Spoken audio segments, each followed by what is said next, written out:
Carry the G Radio. We're back. Holiday played havoc with our scheduling last week, but ladies and gentlemen, boys and girls, in the interim, since we've been gone, the Packers have won not one, but two divisional games, including a big showdown on Thanksgiving against the Detroit Lions. Billy, Armen, I think I'm starting to like playing on Thanksgiving. Oh, it's interesting how the tune can change. I think I'm starting to enjoy it, Billy. This man went from, I don't want to have my holidays ruined by my favorite football team to, yep. I think I'm kind of liking the way this turkey tastes after a W. I told you quit running. Armen, I was trying to tell this man before the 2023 year, don't be running from your nightmares. Before Tyler Kolek, Shaka Smart even threw that into our lexicon, I was throwing it at Aaron Nagler, and once again in 2025, it becomes even better. Twice as nice. Those leftovers are sweet on that Turkey Day celebration, Nags. That was awesome. That was a phenomenal game. My goodness. How the turntables turn? Is that what you're something saying? Something like that. Somewhere along those lines. Yeah, at least no doubt Thanksgiving, about it. At least Thanksgiving is like a legacy football holiday, right? At least. Right. It's not like, Christmas or New Year's, one of these. This newfangled. By the way, speaking of Christmas, how awful does that Christmas slate look at the moment, looking at what's going to be on offer on Christmas Day from the NFL? And what's crazy is it will still crush the NBA. That's what's so funny. Yeah, I think you might be high on something if you don't like that Chiefs and Broncos matchup at the end of the night to be able to. Well, that's it. That's the one that's going to save it. That's going to save it. No that'll doubt. do it. But now the part of it. Listen, the NFL is going to be king wherever it decides to take up shop, wherever it decides that it's going to have camp. And I know Armen Saryan's glad that camp is not there for the Green Bay Packers on Christmas. I'm always excited to be able to host on holidays. I like it because you get to let everybody see the best parts, because you never put out the bad parts. You never air your dirty laundry necessarily when you host. Best foot forward. People always, that get to your house, they air their own dirty laundry. So you get to see everything bad, like 4 picks from Baker Mayfield on a Christmas day. Wow. And all of a sudden Cleveland's like, we need to eradicate this cat. We need to get into a Shedeur Sanders business. Things can happen on holidays that go haywire. Here comes Detroit thinking they're going to host on Thanksgiving.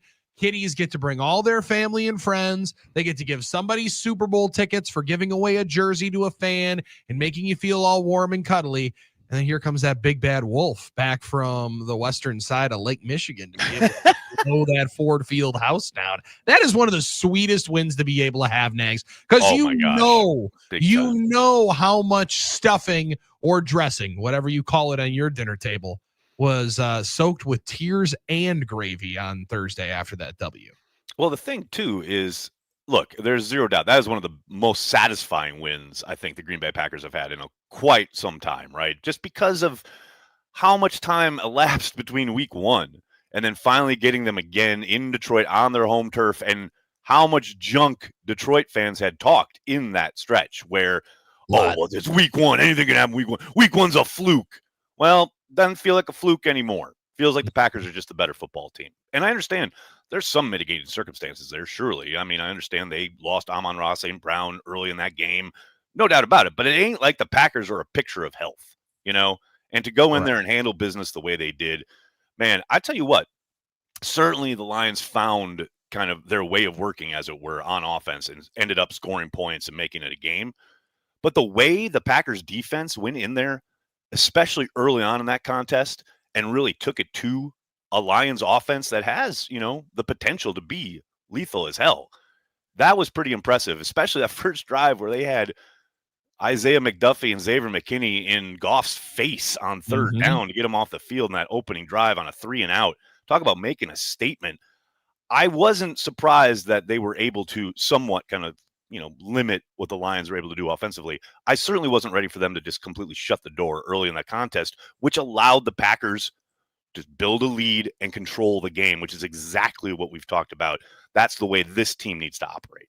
Well, and any team that's going to beat the Detroit Lions needs to be able to, you're not going to completely shut him out on a consistent basis like the Packers did in week number 1, but you got to at least contain Jahmyr Gibbs from the back-breaking 35-yard field flipping run. And if you think about the losses that the Packers have had, it's come with one of those right now. I don't necessarily know that it was a run. It was a run back by Merring on the pick against the Packers in the Carolina game, but that's a 25-yarder. And Dowdle felt like he was breaking 15, 20-yarders consistently through the game. But it's a Quinshon Judkins run that was the only reason why the Browns were into scoring position. And the interception, right? Like, so you being complicit in allowing one of those explosive plays, the Packers pass defense just seems like it's not going to be one that's going to got for them.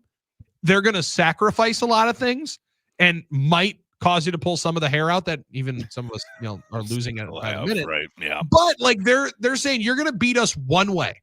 You're going to have to break an explosive run and then be spectacular in the red zone. And then we're going to tip the cap. And to be able to do that twice in a season to Jahmyr Gibbs, I think is one of the most impressive things all year long. No doubt, no St. Brown was a big part of it, especially on the outside. He's a really, really good blocker and a willing one at that. But you saw maybe the most important part of the Packers defense this year is their ability to slow down the run laterally. And man, I'd say it right out of the gates. I thought one of the most impressive performances was from 58. You said Isaiah McDuffie's name, and there were a lot of salary cap experts in the middle of the offseason. I just don't understand where I don't understand this contract. Why are you bringing him back? $2.5 million guaranteed money. That has to be their voice. That has to be the voice. Excuse me. I don't understand this contract. It doesn't make any sense. Next, I don't know exactly what I thought in here. I can't. I wasn't able to put in the injury guarantee. The injury guarantee is one that somebody was going to go down at the inside linebacker spot. You need a vet. You need somebody to coordinate the defense on the field. Green dot, baby. Isaiah McDuffie with that green dot has earned every bit of that contract and more for how he has played in the absence of Quay Walker. And I'm glad you brought him up because these last two games, whether it was against the Vikings with their, let's admit it, pop gun offense, I mean, a quarterback who can barely shoot straight, I thought, okay, nice performance. It's going to be a whole nother world in Detroit. That offense, the way it can take off, I was legit concerned about McDuffie being the green dot, the middle of the defense, etc. Man, did he rise above every concern I ever had.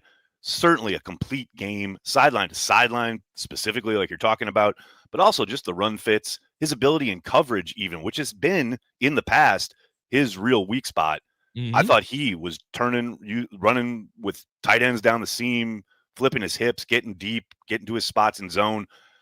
That was an eye-opener for me because I've been kind of hoping Tyron Hopper would get a little more run. Yeah. And I still think Hopper, has acquitted himself well when given opportunities this season. But man, McDuffie, I think he opened some eyes in this game in particular because like I said, to do it against a pretty one-dimensional Vikings offense is one thing, but to go on the road in that environment against that offense, that quarterback, that running game, that's pretty damn impressive. Yeah, and to only have to do it for a short time, right? Like Armen, we talked about it all week. Maybe the biggest part for the defense in that Minnesota game was the fact they were only on the field for 44 plays. You're like, all right, well, now let's double it up. That's another 3 and out. Okay, bye-bye. Gonna go sit down. Yeah, change it up a little bit and not just be able to sit back at the sticks and worry about it. Man, I thought he was phenomenal, and you and I were seeing it as well. The individuals that were very upset about the salary they paid for him, it was impressive to be able to see him not only cash in on that, but also remember Jeff Hafley's guy as the one that played at Boston College. Yes, sir. That's a good point. I didn't think about that, Billy. Great point. And I think it's, the Packers defense didn't dominate Detroit all day, but they got off the field on the most important downs. They were able to control the clock a little bit more, which were the biggest keys. I mean, this is the way this game is. Small margins of error, but can you control the ball more? Can you hit explosives on offense when you need to? And the Packers were able to do that, and they're going to keep hunting those out, which I like to see. And can you get out the field in the most important downs? And fourth down was when the and that was it. That was the game, right? I mean, the fact that Detroit was 0 for 2 on fourth down. Those are turnovers. Exactly. Your extra opportunities for your offense. And the fact that the Packers were 100% on fourth down. And they kept going for it on fourth down and converted that into points. So, yeah, I mean, to me, that's the game right there. The fact that the Packers went into Detroit and out Dan Campbell, that's pretty impressive stuff from LaFleur and company. Don't be making fun of these cap guys, though. I mean, they need something to do in the summer. Excuse me. Packer fans, they need something to do. I love MP PBMKE on easy for me to say on the YouTube chat here says it was only 2.5 million guaranteed. People were concerned about that. Freaking out. Sir, is this your first day on the internet? What are people going to do in June? What are the Packer podcasters going to talk about in June if there was no podcast cap to worry about? PFF has him rated at XYZ, so there's no way we should be paying him this amount of money. He is 158 inside linebacker. There's no way we should be offering him a contract. That was the conversation this summer. It just makes me so happy. And like, I do understand all the numbers and analytics, and PFF absolutely has a great place in As this a place league. in the firmament, no question, no doubt about it. But when you do just turn on the tape, and I think you mentioned the name Desmond Bishop when we've talked about Isaiah McDuffie over the last couple of weeks, right? Because I think the comparison is an easy one to make. Big, strapping, physical cat. All you think of is downhill, see ball, go get ball. But when you can add just a couple of elements of your game, and I'm not saying that he's going to all of a sudden walk out and be one of the 5 best inside linebackers in football. Right. Of course not. But Nags, for what they needed him to do and what they need him to do this week as well. Yes, sir. Man, he's going to play himself more right into the lineup. You mentioned Hopper. If indeed Loveland plays a ton against Chicago, maybe you see more of 59 to be able to run with the young tight end. Very much or agreed. that's Edrin Cooper's job. And that's a physical dude, Loveland. He is a horse when he gets going, man. Yeah, more than I would have thought when you see too. a little bit more of a slender build coming out of Michigan. But the way they run the ball, you're going to need Isaiah McDuffie as a quote, one of those movies that you guys totally know the name to. Want him on that wall. You need him on that wall. You need him in that front 7 coming up this weekend. I saw the original production of that on Broadway. True story. And the name of it is Stephen. It's A Few Good Men. Stephen Lang was the original Colonel You Jessup. want me on that wall. You need me on that I love wall. it. Stephen Lang was phenomenal in what became the Jack Nicholson role in the movie, but like now Stephen Lang is just like printing money in these Avatar films, which all look the same. And he's got one note throughout every film. But hey, man, I'm sure that's paying for like extra houses in other parts of the world. God bless. that series. You want to talk about printing money? Oh, Printing money, dude. I'm going to see this next one. I barely saw the second one, but I'm like, this third one looks cool. And I'm like, yeah, I'll go see that. I got no idea what the story is anymore, but I don't care. It looks cool. It's going to look cool. It's going to look cool. And then you go to that spot in Disney and you start riding on that little bit of a That boat. thing is cool. That is cool. That business. How do you get into that business? I know, right? We gotta start making up some alien movies or something. You order the code red. Everybody says all of mine. I did. Everybody says all my alien movies are too half-baked of ideas, which is interesting because some of them do. Is that when you're coming up with them? Categorize of them in that role. But Nags, when you start talking about getting cooked or baked, some people thought that was the Packers secondary by Jamison Williams on Thursday. I mean, he gave him trouble. He gave him some trouble. Gave him trouble, but at some point they were going to do something, right? And it was yes, exactly. This was my point earlier. Guy away from as many people as possible and see if he can't run away from one more and make it a 30-yard gain. Like, I give some credit to Detroit for being able to make some lemons or some lemonade out of what they had in front of them with the injuries that they had. Yep. But man, like at some point they're going to have to be able to do something. And the Packers seemingly have become very, very content with allowing you to have as much fun as you want in between the 20s. And as long as we make the Carrington Valentine TFL on third down, it's working again. And you're on the cusp of some blowouts here. So like as much as the defense has given you reason and has kept some of these games close, they're also right on the verge of turning some of these really lopsided, which is very intriguing for the possibilities of Sunday. Especially when you start talking about this game on Sunday, right? And the Bears coming off the game they just had with the Eagles, which you got to admit. I mean, God knows I am no Bears fan, but man, that was an impressive performance. Oh yeah, going I was into predicting Philadelphia them to get blown out against Philadelphia on Friday when we were on the show. Yep. And the way they ran the ball, seemingly at will, repeatedly, with the whole stadium knowing they were going to try and do it, and they just controlled the line of scrimmage. They controlled that defensive front. That's impressive. And that, yes, 100%. That is where you get to. You spin it forward to Sunday. You got to think they are going to try the Panthers playbook. They're going to run the ball as much as possible. They're going to try and stay ahead of the sticks with the run game. They'll ask Caleb Williams to convert on 3rd, 4th, and short, play keep away from Jordan Love and company, and try and take the air out of the game. I don't see like that. To me, makes a world of sense. It's going to be fascinating to see what kind of adjustments Hafley can make so that the Panthers' outcome doesn't occur. A big component here for the Packers. I know a lot of people have been talking about the loss of Devontae Wyatt, which is not insignificant. But to me, we talked about Isaiah McDuffie. The other aspect of the Packers defense that has really kind of come to the fore here in the last, I want to say 2 to 3 games, Evan Williams and his disguise pre-snap and then triggering at the snap of the ball and getting down in the box and either limiting carries to minimal gains or even just blowing guys up in the backfield.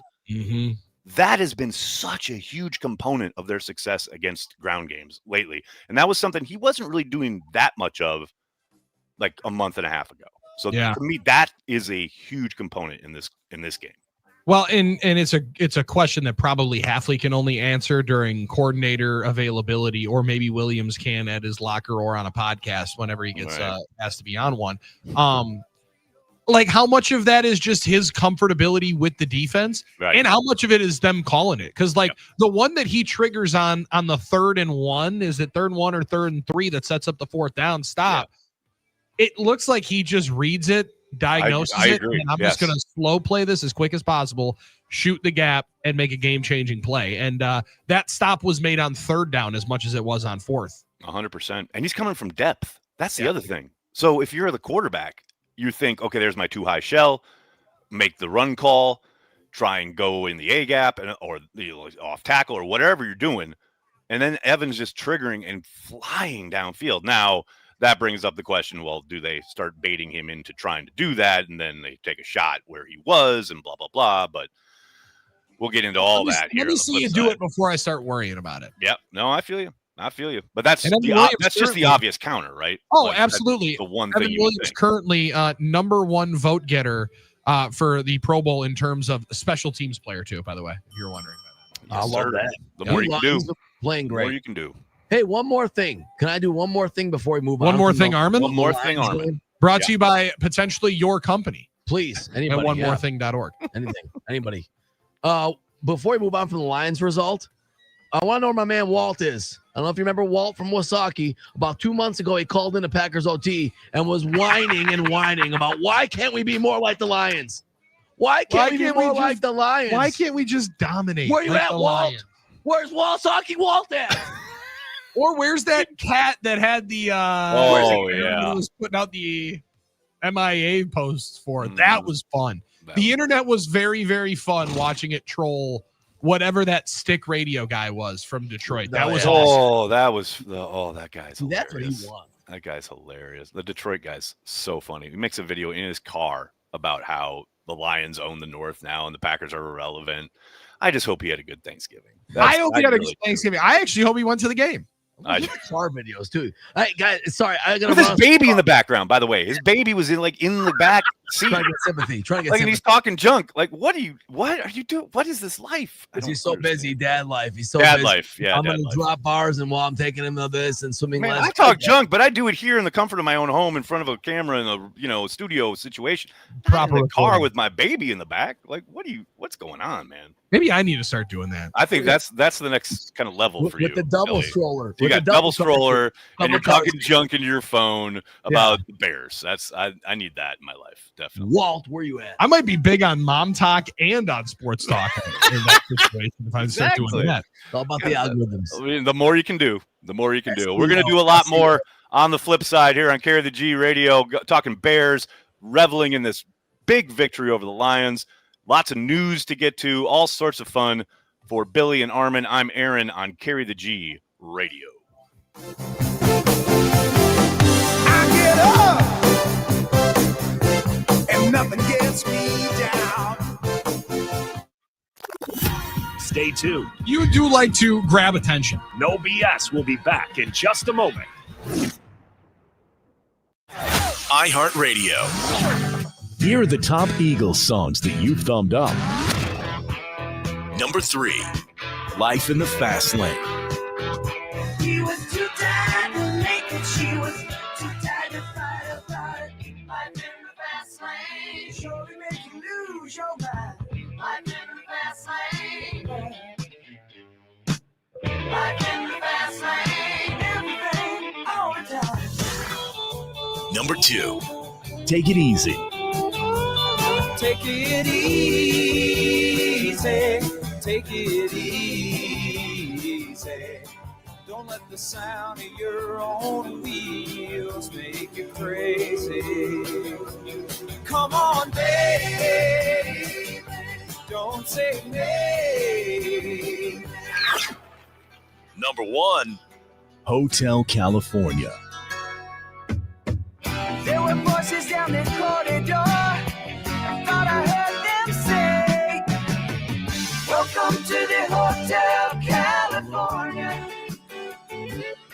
Such a lovely place, such a lovely place, such a lovely place. Hear more from the Eagles and similar artists now. Search for the Eagles on iHeartRadio. All your favorite music, all your favorite stations, all free. Now, a year in rock spotlight. 1971. February, 4 months after her death, Janis Joplin's album Pearl is released and goes to number 1. The single Me and Bobby McGee also tops the chart.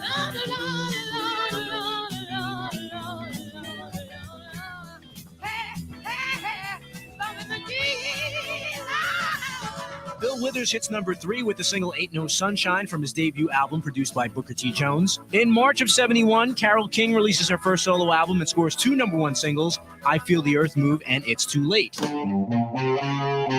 And UK progressive rockers Jethro Tull have a top 10 album on both sides of the Atlantic with Aqualung. Running down his nose. Greasy fingers smearing shabby clothes.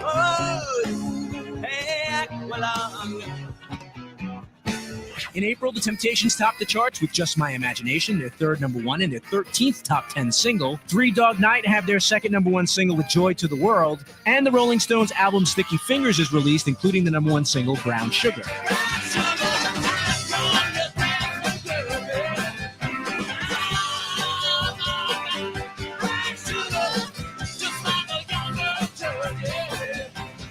Keep listening to iHeartRadio for more from 1971. Coming up. Now, a year in rock spotlight from 1976. Bob Dylan releases his album Desire. It goes to number 1 in the States, thanks mainly to significant radio airplay for the single Hurricane. Couldn't help but make me feel ashamed to live in a land where justice is a Scottish sensations the Bay City Rollers finally score a hit in the U.S. with the number 1 single Saturday Night. Saturday night. In February, former Steve Miller Band member Boz Scaggs has a number 2 U.S. album with Silk Debris. Peter Frampton hits number 1 with his double live album Frampton Comes Alive. It would become the best-selling album of 1976. I want you, show me the way. Every day, I want you, show me the way. Night and day. In March, Irish hard rockers Thin Lizzy's 6th album Jailbreak scores them a number 12 hit single with The Boys Are Back in Town. The boys are back in town again. Been hanging down at Dino's. Keep listening to iHeartRadio for more from 1976. Coming up. iHeartRadio is the easy-to-use app for music and radio. Download the free iHeartRadio app today. iHeartRadio goes one-on-one with Sir Elton John to ask what were some of the first things he did when he arrived in America. You have to realize that when I first came to America and went to places like Memphis, I went to the Stax studio and knelt before the 8-track machine and kissed it. I went to Motown Studios. I went to the Apollo Theater in New York. It was very, very important for me to pay homage to the places that the great music came out of. I went to the Ryman in Nashville. It's, as a British person who loved American music, it was very important for me. I was fascinated, all the hours of pleasure that this stuff had given me. Keep listening to iHeartRadio for more Elton John and all your favorite artists.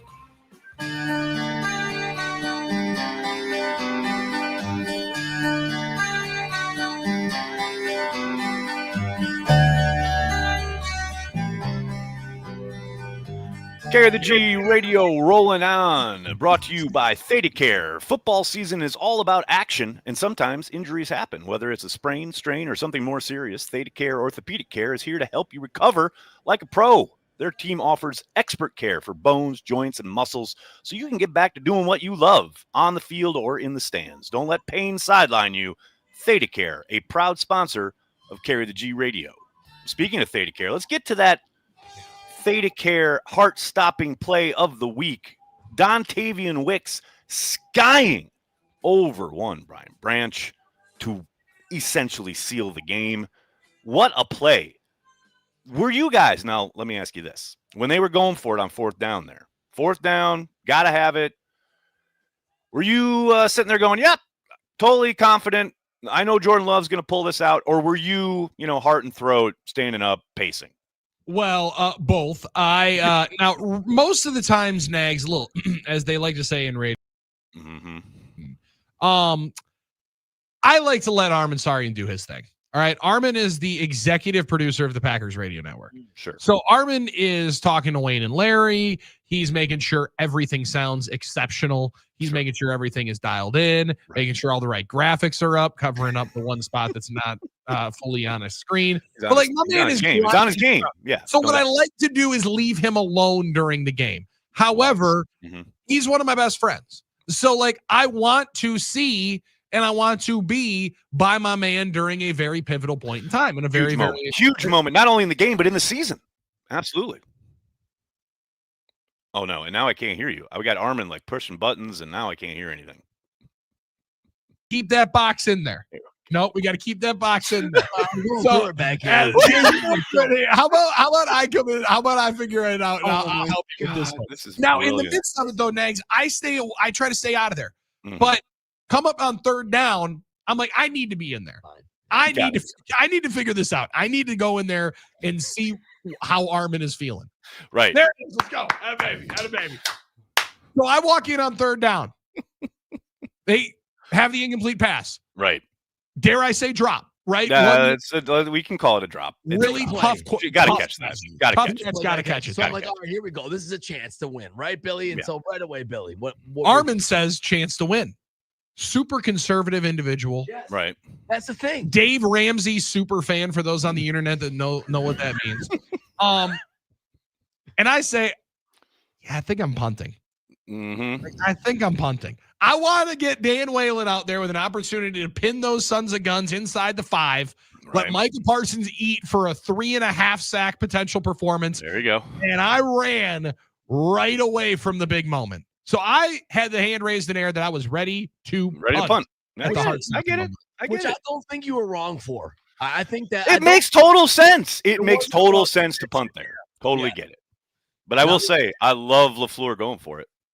Damn right. Because you got a chance to beat this team and not let them have a chance. Don't get them. Yeah, but that's the thing, right? Win it on offense, win it on your own terms. Like, go seal the deal. And look, that throw that Love makes, unbelievable throw. This kid just makes incredible throws week after week after week. Man, I don't know what the future holds for Jordan Love, but I will tell you this. Jordan Love is a special football player. I'm not saying he's the best. I'm not saying he's an all-pro. I'm not saying he's going to be in the Hall of Fame, but I am saying he is a special player, and we are very lucky to have him in Green Bay. And he also does seem to have a special confidence in that moment that is rather unflappable. Now, listen, all the guys that when you get placed into that position, there's a reason why. And one of them is for how predictive, and it's difficult to do, how we can predict you're going to handle that moment, said moment. Yep. And I think by the calm, cool, and collective nature that Jordan generally possesses, you could have predicted he'll be all right. He'll be good. Now, Nags, I've went with this, and Armen and I have battled back and forth on it a lot of different times because I fully believe what you just said is true and accurate. But there will be detractors until it gets done and what those individual moments happen into the playoff games. Yes. So all of what he's led, for the couple of people that do want to say the trust conversation will be still at the forefront, you don't want to watch during the regular season because it would it would shoot down a lot of what that conversation is and Big all time. of the validity Well, to it. But the especially- playoffs will be a different factor, and I think Of right course. now he's best equipped for what we've seen and how he has continued to develop to year 3 into the postseason to be a different story than the last 2. Here's the thing. Matt doesn't put him in that position unless everything that's kind of, transpired over the course of this season hasn't occurred as far as repeatedly delivering in clutch situations, repeatedly delivering when he absolutely has to have a play, make a throw. He's done it. Mm-hmm. He's done it repeatedly. Every time they've asked him to do it, he has risen to the occasion. So you're right. The stakes will get magnified. It will become a much bigger deal in the playoffs. But man, he just every time they need a play, they need a drive, he delivers. Now, that hasn't always resulted in a win. Sometimes other parts of the team have let the team down. But man, Jordan Love, on those occasions, he has delivered, and he delivered yet again at the end of that Lions game. You know what I liked about it too, and I told Billy this, is we learned this after the game, that there was a plan for it, right? There was a plan to go for it on both downs. You got 2 downs. I love that LaFleur told him, you got 2 downs. At least that, it's a decision to make. Do you want to go for it on 4th down or not? But we made the decision ahead of time and had a plan for it. Yep. In the past, there have been times when we don't feel there was a plan for these situations, and because of that, the Packers were caught in a bad situations. The Packers at least End of the Bears game last year in Lambeau. That's what's spot on exactly what happened. Yes. Didn't know if we can kick Correct. this and that. We're running around crazy. Didn't have it. This time we were totally prepared to say, this is our plan. We're making a decision right now on 3rd down and take 2 shots at it. That can totally change what kind of looks you're going to get, what kind of plays you're going to call, all these things. So I think in that sense that you talk about process versus result, the process was better there. Also, what I liked about it there is I think the juice was worth the squeeze in this regard. The analytics guys, I care about that, right? So the data analytics guys had it basically 50-50. Great. So if there's no one clear advantage one way or the other, what are the tertiary benefits to going for it is how does it make your fan base feel? How does it make your players feel? How does it make your coaches feel? That we believe we can be the aggressor. We believe in ourselves to be able to go make the play, and that perception can build into a confidence, right? So you showed confidence in your team right there, and obviously it worked out, but either way, at least we showed confidence in our team and say, hey, in this situation, we believe in ourselves. We believe we can go win the game. And the reality is, and I think we've seen this a lot, especially with a team like the Lions, in a situation where they have to drive the length of the field, do the 2-minute, teams chunk up that yardage quickly. I'm not saying you're just going to assume you're going to give it up, but that's just what happened. So you could have punted that to get a net 25 yards and then sat there after 2 plays and 15 And they're right back in that position. Right. We might as well take a shot at winning this thing. So, and look, shout out Dontavian Wicks, not just for that catch, but the whole game he played. Yes. My goodness. I mean, look, now we've been here before. Okay, Dontavian, you set the standard. Now that's the expectation. We know he can do it. He just showed he can do it on a consistent basis. That needs to be his standard of play week in and week out. He is that talented. He is that good. He's got to show it every single week. And feels like he might be that kind of an X factor to how their passing offense flourishes in the playoffs and into December, right? Like, because he makes them different in a multifaceted role, right? Where you can legitimately throw four wide out there, because at one point you were really, really confident, and listen, nobody was going to play Tucker Kraft off the field. So when you would go 4 wide receivers, a lot of times Tucker was going to be in number 4, right? He was number 4 and higher up on the option list. You can throw Dontavian Wicks in there once Jaden Reed returns, which we're hoping could potentially be this week. And you're cooking with 4 wide receivers that can all what we all hoped it would be last year, where you got a whole lot of number 2s out on the field. Maybe not a clear, distinct number 1 wide receiver. I think you have guys that are leaning closer to that. Christian Watson, yes. But you have a number of different guys that you can manipulate and take advantage of a matchup that you identify and that you really, really like they did this week against a certain individual that they traded the pick to the Detroit Lions so they could draft. Brian Branch, what's up, brother? I mean, Brian Branch? You want to talk about a guy that has made his mark on this rivalry, whether or not it's because he has made very, very big plays, gotten himself thrown out of a game at Lambeau, or by having 2 catches right on his noggin in 2025 be kind of decisive plays in the game. The first touchdown of week 1 to Kraft is right at him and right on his head. And the decisive play on Thanksgiving right at 32. That was fun too. So Take fun. the stupid mouth guard off of your head, buddy. I mean, like I think Jordan was trying to throw it off there. I love that we have all the different swags. Nags, I actually like the 2 mouth guard look where you dangle one on the face. One and then you got one in. Yeah, and you got one in. That's that. the stupidest thing I've ever seen. The ear hole on top of the helmet. So when we got an antenna on our dome and we're not the green dot, we are going to take pot shots at it. And I'm very, very glad that was the shot that they took on the 4th down play. And now they got nothing they can say about it for the rest of the year. They can't talk junk. They can't say a word. Yeah. They being the team, because they talk so much. I mean, I had an explosion when Williams dropped that 4th down catch for the Lions, because like he had been talking mad junk after literally every play. And then the simplest thing, the easiest thing, the one thing you are paid to do, the number 1 job, catch the football. You failed. Now, thanks for the possession. Appreciate it. In the midst of the video, because I had a lot of questions on the video. Oh, no. When you start grabbing at the headset, is it because you can feel it falling off? Yeah, I got to tighten it up because I'm going ham, so I got to tighten it up so it doesn't fall off. Armen does that when he's having a sportsgasm, where like he literally just lost it in the last segment. It fell off his head. See, this is my point. That's why I do the adjustment. Yeah, but it also and Armen, I don't know if you caught this part of Nag's reaction video to Jameson Williams' 4th down drop. No. He's also a seasoned pro. Because while he's trying to hold it down and hold on to he's holding the microphone out because he feels that he's distorting a little bit. He's like, I got to make sure I clear up his audio because this is some gold and these are a couple of bars that I'm dropping. It is awesome and being able to catch the headset while also clearing up the audio. It's an intense 30 seconds. Listen, it's a beautiful thing, and that's when you know it's a pure and organic. And Aaron Nagler plays the headset mic like an oboe, like a trombone, like a true fiddle, like a bassoon or whatever sort of woodwind or whatever sort of instrument.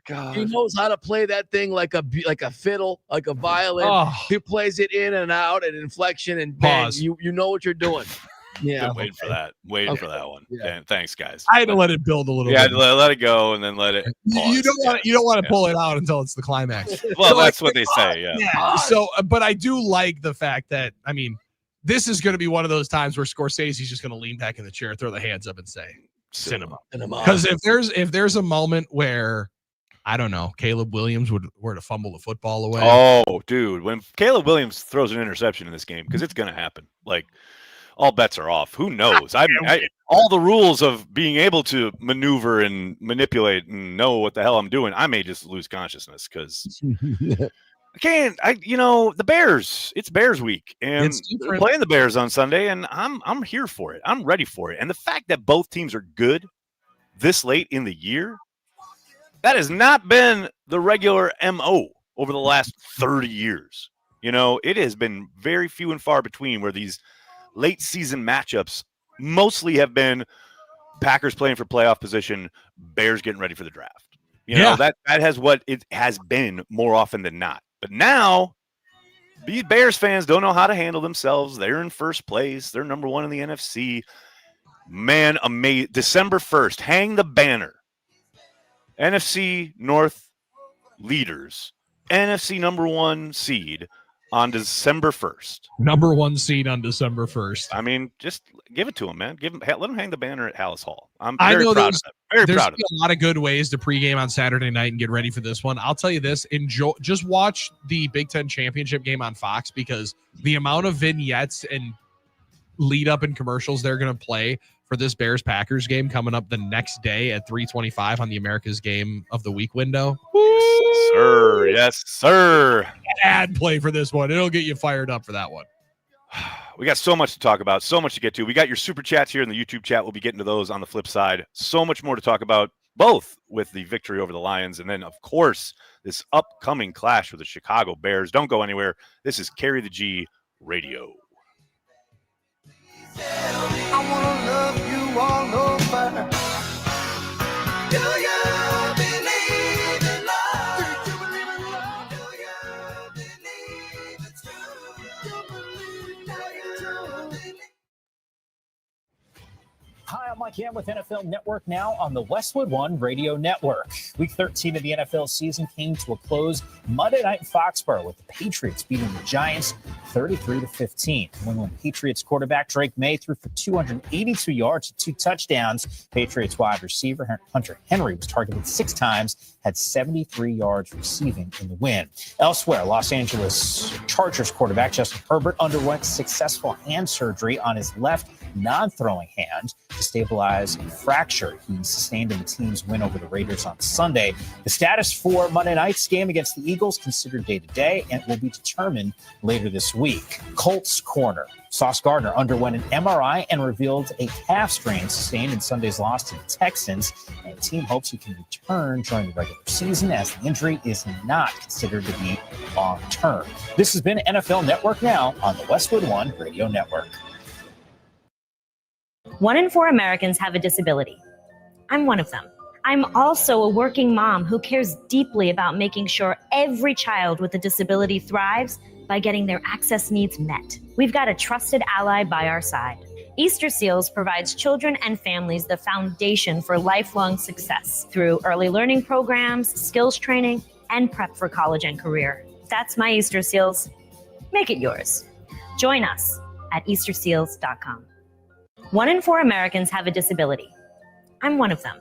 I'm also a working mom who cares deeply about making sure every child with a disability thrives by getting their access needs met. We've got a trusted ally by our side.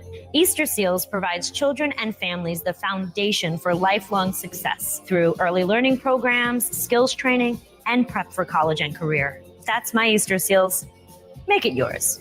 Join us at easterseals.com. When Americans volunteer to serve their country promises to take care of them when they come home. Paralyzed Veterans of America works with veterans and their families to make sure they get all that they were promised. You can help. Visit pva.org.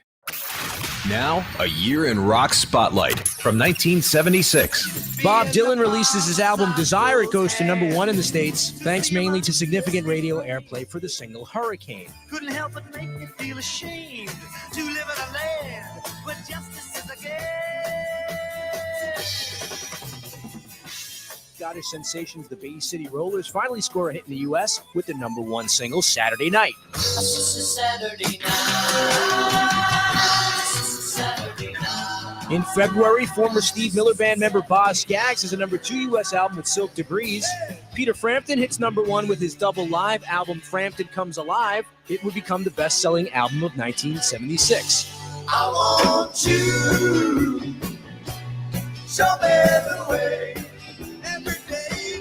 I want you, show me the way night and day. In March, Irish hard rockers Thin Lizzy's 6th album, Jailbreak, scores them a #12 hit single with The Boys Are Back in Town. The boys are back in town again. Been hanging down at Dino's. Keep listening to iHeartRadio for more from 1976 coming up. iHeartRadio. Here are the top Prince songs you've thumbed up. Number 3, Little Red Corvette. It was Saturday night. I guess that makes it all right. You say, baby, I ain't got enough gas. Oh, yeah. Little red Corvette. Maybe I'm much too fast. Yes, you are. Number 2, 1999. 2000 party over. Oops, out of time. So tonight I'm gonna party like it's 1999. Number 1, When Doves Cry. Baby, you're just like my mother. She's never satisfied. Why do we scream at each other? This is what it sounds like when doves cry. Hear more from Prince and similar artists now. Search for Prince on iHeartRadio. All your favorite music, all your favorite stations, all free. For money-saving tips that can help put your financial house in order and avoid future financial headaches, call the National Foundation for Credit Counseling today at 1-800-388-2227 or visit them at nfcc.org, a public service from the NFCC.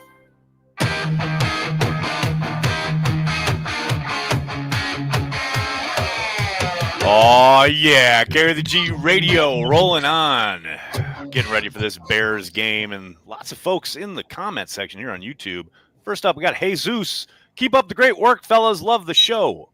That's it. That's it. Just nice stuff said on the internet. What? I don't know how to react to that, Billy. It happened. That's just lovely. Thank you so much. Really appreciate it. Also, a lovely bird that's hanging out on the top of Jesus in that picture. I'm That's glad you brought it up, because is that real? I can't tell if that's a peep. I can't tell. I cannot tell. It looks real dope bird. though.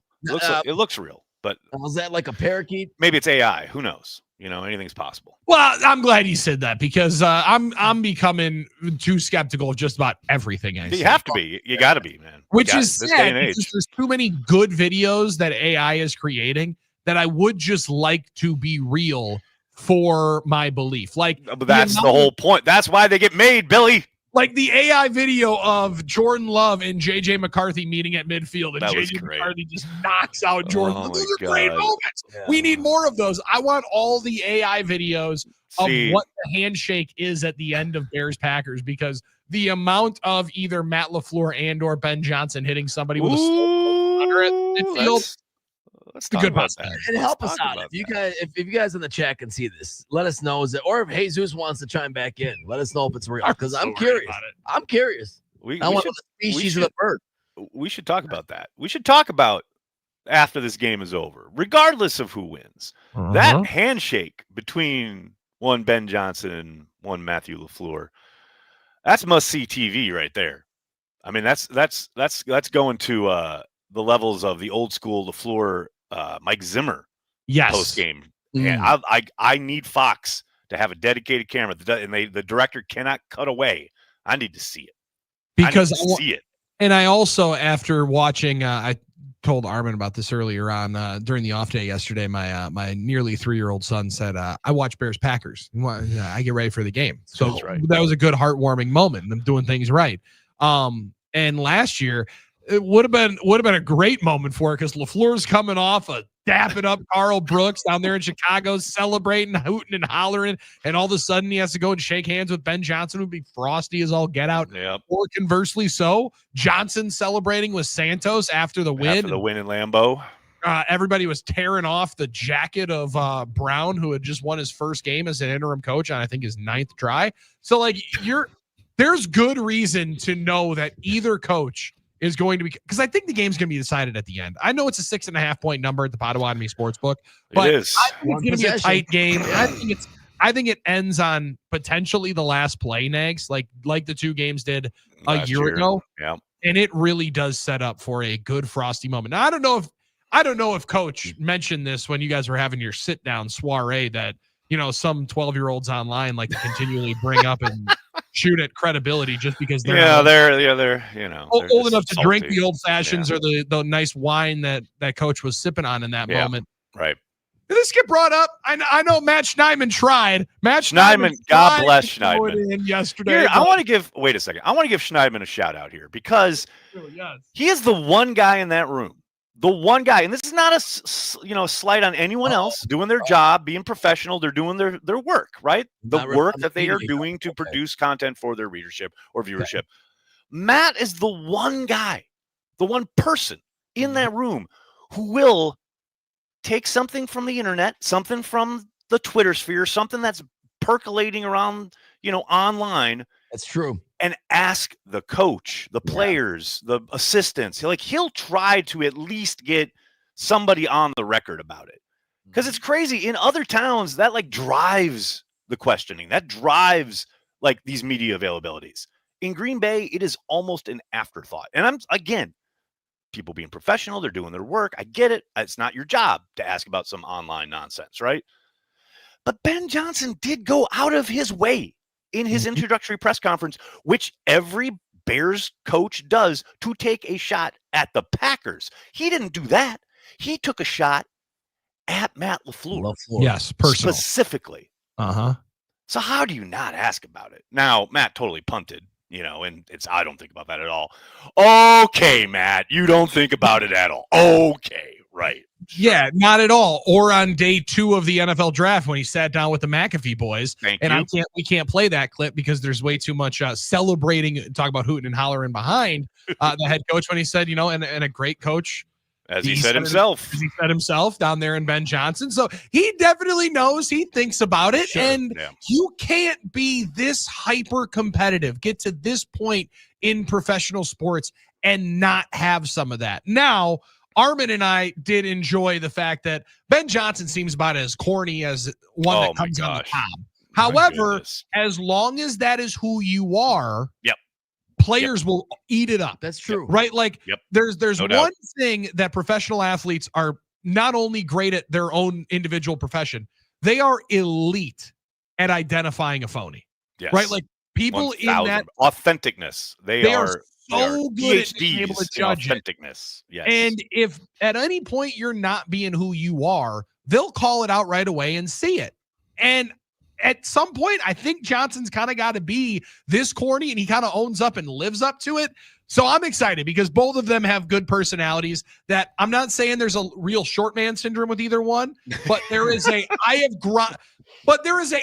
earned every. Tell me you're not looking at that picture of Dan Campbell and Matt LaFleur after that game in Detroit, where Dan Campbell is like 10 feet taller. My God, straight down at my man. Look at straight down. Goodness. Straight down. But they have both grinded so hard to get to where they're at. Nobody would have anticipated with what their professional sporting backgrounds would have been that they'd be head coaches in the NFL. So you got to have some of that swagger. You got to have let them lay it on the table and let them see it with all the kind of confidence that you have in the pants.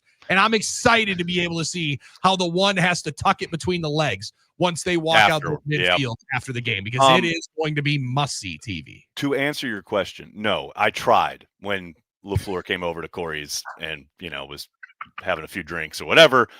Definitely asked about the Ben Johnson thing, but no, he punted then just like he punted yesterday. Well, again, he's not even that, which was off the record. Like, he's not going to say anything, right? There's no way. I'm sure like the only people who know or ever hear about it are probably his kids when he's like grumbling about it at home. Like, I doubt he's even said anything in front of his staff. Yeah, his wife would be like, "Listen, I'm sick and tired of you talking. I'm tired of hearing about Ben Johnson. You shut up about this Ben guy, all right? You can talk about it when you're taking the boys over to batting practice. Okay, so good. That would be a great moment. I would like though. All of a sudden, he just says, "Yeah, let me tell you about that son of a," and then just rifles for about 25 minutes. But apparently, they don't really know each other, which adds in. But that's why it was so odd. Yes. When Ben Johnson dropped the Matt LaFleur thing, I just went back and looked at his kind of history and his path, and I'm like, did they coach together? Did they know each other? No, nothing. Just random shots. Just a shot out of left field. Maybe it was part of the papers. Maybe like when McCaskey slides over the contract, he's like, hey, just so you know, you got to fit in 20 minutes some kind of shot at the Packers. Yeah, Poles did it. Everyone has to do it. Yeah, everybody in my lifetime, when their introductory press conference, they've taken a shot at the Packers. And that was his version, I guess. And the only one that's done any bit of successfully doing it is Lovie Smith. And they ran his ass out as quick as they could. Yeah, they did. I mean, all they did was take him to a Super Bowl. I'm so glad they did, though. Me too. Very much so. Absolutely love it. I absolutely love talking ball with you guys each and every week. Another hour has flown by. We got one more hour to go. That's Billy and Armen. I'm Aaron. Carry the G Radio returns right after this.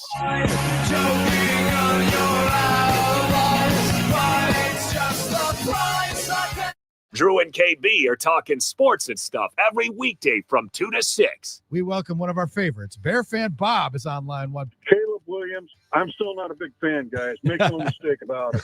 Yes, aren't you the guy who called him Caleb McNown? And nothing has changed. If the Packers want to do us a favor, put them out of the game and put in Tyson Bagent, and this game will be over very, very quickly. Ooh, that's how good that. When there's a Philly game, the numbers are the numbers. Caleb McNown makes 36 attempts and only completes 17. And if you look at the passes, and I watched this very closely, the passes are behind, they're low, they're this, they're that. They're not really on target. I'm sorry, for a first-round draft pick in the draft, there's no excuse for that. But I also think our new coach, Ben Johnson, is a freaking genius. It's been a long time since I've seen a little testosterone in that Bears locker room. You know, kind of like Mike Ditka had a lot of testosterone in his mustache. This guy's got about the same thing. So we're going to really find out what's going on. Now, I also think the Bears need to double team Micah Parsons. He's a really good player for you guys. He can change the game. You know, but if they double team him and this 2 running back set, now the 1 running back at the time on the field is kind of average. A 2 running back set like I saw on Friday, that's a little bit different story. You know, I saw that. I haven't seen that for 40 years on a Bears team, and I went, oh, look at this. You know, you get both these guys blocking, you know, or one of them blocking for the other one. That's different. And Kyle Monungai, this kid's the real deal. He's bigger. He's stronger, and I think he's even faster than Swift. So look to see for him as one of the key in this game. And also, look, I think he's a safety or a cornerback for our team. His name is Wright. He's not a real well-known player, but he's one of these guys who's just a ball hawk. He's the one who, on Friday, you know, stopped their Philadelphia, what is it, tush-push thing? Yeah. Got the fumble out on Jalen Hurts. You know, I like people like that you know, can stop the tush-push. I think Green Bay did it, too, when they were playing him. Got in there and got a fumble, and I just thought that was totally awesome. You know, anything to stop Philadelphia is just fine with me. And you're talking to somebody who was at the double dunk game. I was close enough to hear it, and I was also at the playoffs in 2001 when Trotter dropped Jim Miller on his head and put us out of the playoffs then. That was, you know, a little bit of history. Never mind. So those are kind of my thoughts. Like I said, I don't know. I think the Bears are going to eke this one out, but I don't really know. You can find all of the shows in podcast form. Just search Drew and KB on the iHeartRadio app. I'm Josh Holloway. The national parks have always been a part of my life, but years of underfunding, pollution, and climate change have taken their toll. Join me and the National Parks Conservation Association in ensuring our national parks are available for future generations. For more, visit preservetheparks.com. Now, a year in rock spotlight. 1973.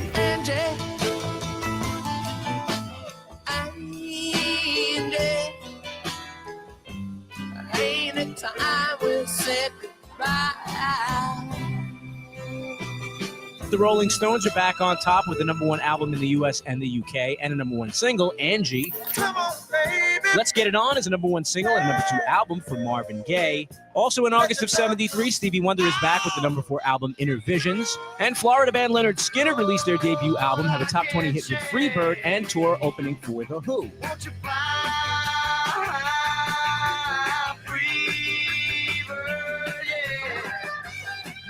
Fast forward to October, where on their 8th album, the Steve Miller Band debut a smooth blues rock sound and score a #1 hit with The Joker. I'm a joker, I'm a smoker, I'm a midnight toker.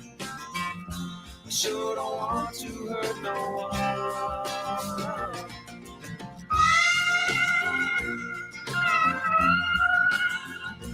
Keep listening to iHeartRadio for more from 1973. Coming up. Classic Cuts.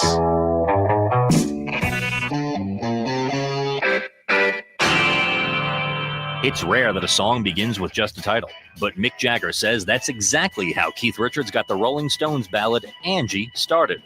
The chart-topping single was included on Goat's Head Soup in 1973. I think Keith wrote one word and said Angie, and I think it was to do with his daughter. She's called Angela. I just wrote the rest of it.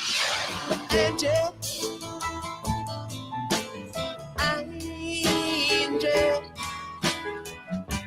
You can't say we never tried.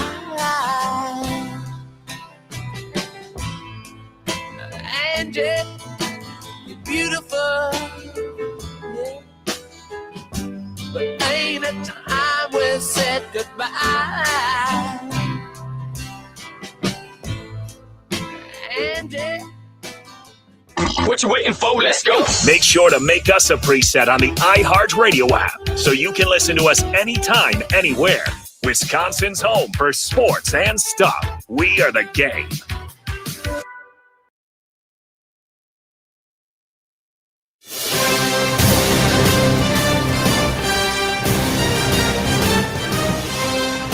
This is Carry the G, a show about everything Packers. Let's go! Green Bay Packers, woo! And other stuff we love. We just like to have some beers and a little tailgating. Now please welcome the man who carries the G 24/7 from Cheesehead TV, Aaron Nagler. Carry the G Radio, Hour 2 rolling on. This hour brought to you by Luigi's Pizza, budget-friendly, quick-baked pizzas that deliver on flavor without breaking the bank. Perfect for students, families, and everyday pizza lovers. A smart choice for real life. Affordable, satisfying, and made with quality ingredients that fit your busy day. No fluff, no regret, no breaking the bank. Fancy name, smart price. Taste the tradition. Luigi's Pizza. Also warms the soul, warms the esophagus. Warms the stomach after having yourself a long day of just battling snow. Now, Nags, listen, you're in this nice apartment condo style living. Talk to him, Billy. Yeah, let's go. What's up? What you got? There's a foot out here this weekend, so we had to clear that on out of here. It's raining here in New York. That's about as close as I get. But hey, let's get I thought this one with Theta Care. Listen, their cardiovascular department may have been working this weekend because this was some mashed potato like snow. But let's give a shout out to our boy Armen Saryan. Yeah, let's not test. I was like, Armen, don't touch the graphics again. Let's not tempt fate. No, I learned my lesson this time. Well done. Now you know where Proud it's of at. you. Instead, Proud of let's you. celebrate. Our boy Armen got to enjoy as the first time as a homeowner this year. Nags, first time ever as a homeowner. Got to take out the foot of snow. Yeah, and his dad asked him maybe the greatest question that he dropped on me just before we came back. Oh no. And I've been wiping my eyes from tears rolling down my face after, listen, there's a foot of snow out there. Armen Saryan's a little bit of a smaller guy. We talked about a little short man syndrome potentially with the two head coaches facing off on the 50-yard line. Absolutely. Yep. Armen Saryan's dad goes, "Hey, could you handle that snow thrower? Holy cow. Usually you got to have some muscles to be able to do that." This was the exact text. He's checking in to see I got the snowblower started as I operated it. Well, isn't the point of having the snowblower so that you don't have to use your muscles? Like you're not shoveling. It does the work. That's the whole point. Yes, but the bigger ones, you have to hold the throttle down, and you gotta hold that throttle. No doubt. Right. You gotta hold that He throttle. said, "Can you control it? They're powerful machines." I said, "I controlled it okay. I controlled it fine." He goes, "These things require muscular operators." I said, I don't know how muscular I am, but I handled it. So that was, I think, his way of just checking in to make sure I'm okay, letting me know. I don't know what the point. Dad, there's a lot of horsepower there at your hands, buddy. A lot of horsepower. No one man should have control of that much power. I think that's what your dad is saying. They're like, try and get some help, like have people do it in shifts, like this was the heavy, or something. Yeah, this was the heavy wet, as I said, mashed potatoes type snow. Or as the neighbor said, who loves snow, he's like, "Hey man, I can come over there and help you out if you need. I just love throwing snow. I love snow. So love snow. I love you. Okay, nothing wrong with that. I'm down with with that. that. Why don't you come on over and just do it for me? I got no issue with that. I'll cheer you on too. I got a cup of coffee for you after. I'll be watching from the window and I'll watch you do it. Like those were the best mornings when you would wake up and that one kind of overzealous neighbor would just do the whole neighborhood essentially, like all the sidewalks, walk way up to your door. Exactly. You just wake up and it's all gone. You're like, okay, you were ready to go out and do it, but it's like already done. I was out there and all of a sudden saw that exact overzealous neighbor walking down the street with the snowblower. So he was prepared. He was prepared to take out anybody's driveway. That you need help. You need some help. You good? You want to do it? Goes, "Oh, you got a big one. You should be good, right?" I was like, "I appreciate it, brother." It's the guy that waits for the DPW trucks to come by just to chop it up with the drivers. Like, what are you guys working with here? This is a tough one. You got there. What kind of equipment are you working with? you got this toy for a reason. You want to use it. You want to test it out? Yeah. You know that requires a muscular operator. That's what I've been told. Yeah. That's what I heard. I'm still a little sore. I'm not gonna lie, but yeah. So listen, at least you don't have an AC joint sprain like our quarterback does. How crazy is that? How crazy is that? It's bonkers. It's not getting nearly the amount of play that it deserves, Nags. For somebody that's going to have to play both ways, right? He's going to have to be able to move around the pocket a little bit, but He's still at times handing off with the wrong hand. But he's being judicious, and you saw him, I thought, this week actually being a little bit more elusive and still knowing I can run and get down and protect myself. Because you're going to have to. If you're going to play with the injury, you're going to have to be able to do everything in your bag, something that he was probably a little bit unable to do last year playing with the injury. I'm glad you brought up Jordan Love and the fact that he is dealing with this and the Packers offense in general, because so much of the conversation already around this game that I've been privy to anyway, both online, listening to early podcasts, coverage of the game from both beats, so much has been made about the Bears offense. And of course, with the performance they had against the Eagles, running the football, those two backs, very dynamic. I understand why that's kind of the lead narrative, whatever you want to call it. But man, if you turn it around, this is a defense in Chicago. And Dennis Allen's a good coordinator, and I think he's doing good work down there. But man, it's not like they've been beating the brakes off people defensively. It's not like they have been some problem. Like what the one thing they've done very, very well is take the ball away, right? They have been opportunistic, and you can talk about fumble luck or bounces going their way or what have you, but man, they have been in position to make those plays and have made them and have given their offense more opportunities with the football. But you look past that, yards per play, they are 30th in the league. They're averaging, allowing 6.3 yards per play. 6.3. That's over what you need in one play to get to a first down. Points per game, they're 28th. They're allowing 27.4 points per game. We all know if the Packers score 27, it's over. Like that's an automatic W in Green Bay. Secret number. Their third down conversion defense. Now, this is where they've also been pretty damn good. They are 5th in the league.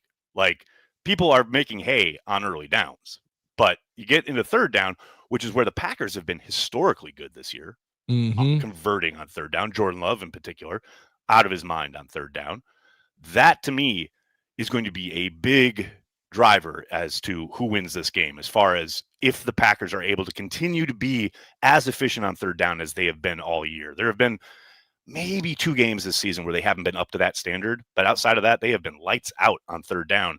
This is a defense that could give them issues, especially with that secondary playing as well as they have. Yeah, and Bayer just apparently going full Mike Brown. Amazing season. Amazing season. Anything that's close, he's picking off. I think they had 17 interceptions. I mean, that's an otherworldly number. And also credit in their give goes to Caleb Williams, because he hasn't thrown the ball away. He hasn't thrown it to the other team a ton this year, nor has Jordan Love outside, even though the perception, and sometimes, perception is not reality, like we talked about last hour. The playoff interceptions are the ones you remember. The regular season ones just haven't been there as much as you would think, right? Like, but you throw 5 interceptions in 5 quarters of playoff football, that's what people are going to remember. So like that part of it is still close in the mind. They don't turn the football over. I struggle to see them not being able to put up a bunch of points, to your example. They're going to move the ball. They're going to move the ball. I wonder, can they close the deal? The last number you mentioned as to how good Chicago is on third down. The Packers are the best team in football converting on third down, also partially because they get the most opportunities, I think. Like, we talked about this at nauseum in the middle part of November, where all of their drives, all of their series, every series of downs was crescendoing in either a 3rd and 4, 3rd and 5, 3rd and 8. You stay out of that a little bit here, and it could be a much different deal.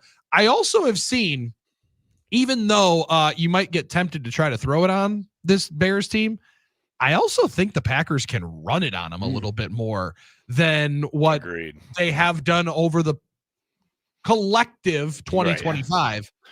And they've been better. They've been more efficient as I of was going late, to say, we start breaking this thing down into different deals, pre-AB windows and post-AB. Anthony Belton in at right tackle or Right. at right Yes, guard. sir. We do start seeing some more movement there in front of this Dennis Allen run game. So yeah, I think you see a little bit more, even though they might be a little more aggressive on early downs to try to stay out of as many third downs as possible. Right.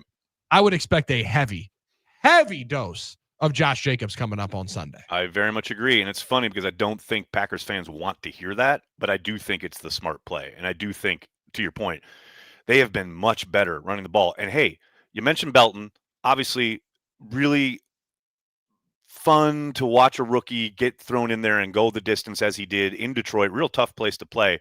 Yeah. Still pretty inconsistent, which is going to be expected from a rookie, but you totally understand what Matt is talking about when he talks about the physicality there at right guard, right? In the run game in particular.